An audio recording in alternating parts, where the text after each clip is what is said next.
should Republicans seriously consider filing a motion to vacate the chair after helping pass this bill that is very popular with Democrats, or is this not the right time?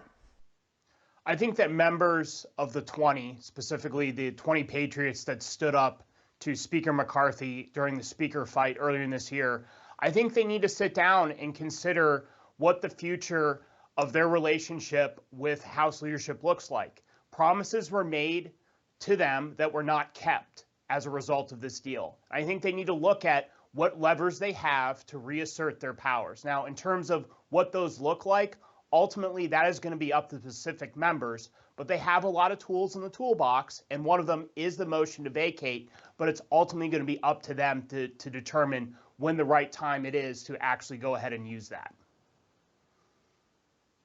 Speaking of tools in the toolbox, that's a phrase that you just heard the Congresswoman use in regards to this bill, saying that it's a win because they did cut spending, though, let's be honest, let's think about how inflated spending had become since the COVID pandemic. So it's, some people are saying it's negligible, but that it is a cut. She's saying that it also provides them tools in the toolbox to address spending through the appropriations process. Is that true, in your opinion, Dan? Are there more tools for them now that they will address the spending? And what would they be? I have to be very honest with you. Representative Marjorie Taylor Greene is misleading conservatives on this. This bill does not give conservatives more leverage in the appropriations process. It undermines the appropriations process, and it prejudges that whole process.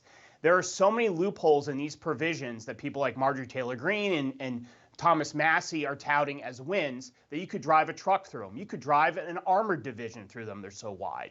And ultimately, at the end of the day, what these things in the bills do is actually create incentives for different groups of members, different members of the DC cartel, to come together and bust these fake spending caps that are in the bill and actually increase spending. So, for example, there are separate caps on defense spending and non-defense spending within the bill. So just like we saw with the 2011 Budget Control Act, that creates an incentive for defense hawks, people who want to give more money to Ukraine, to join with progressives to undermine the cap. So you get, say, $50 billion for more woke nonsense at the Department of Education and the Department of Health and Human Services, and then $50 billion to fight a proxy war against Russia and Ukraine.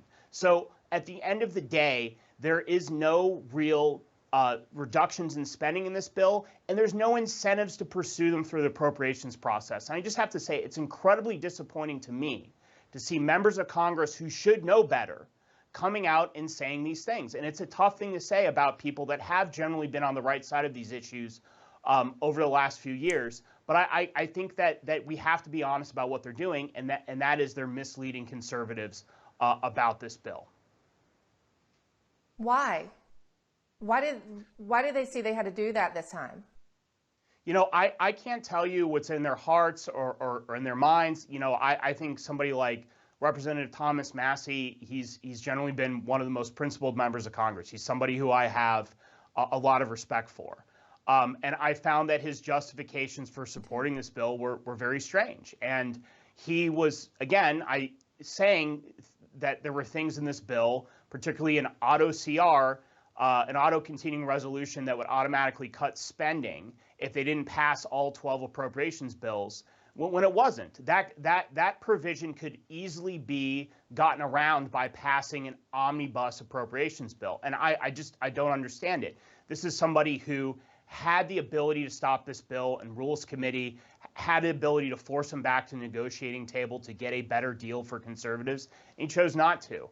So I'm a little flummoxed by their support of this bill and frankly some of the things that they're saying. But the good news is that you had 71 Republicans vote against this bill.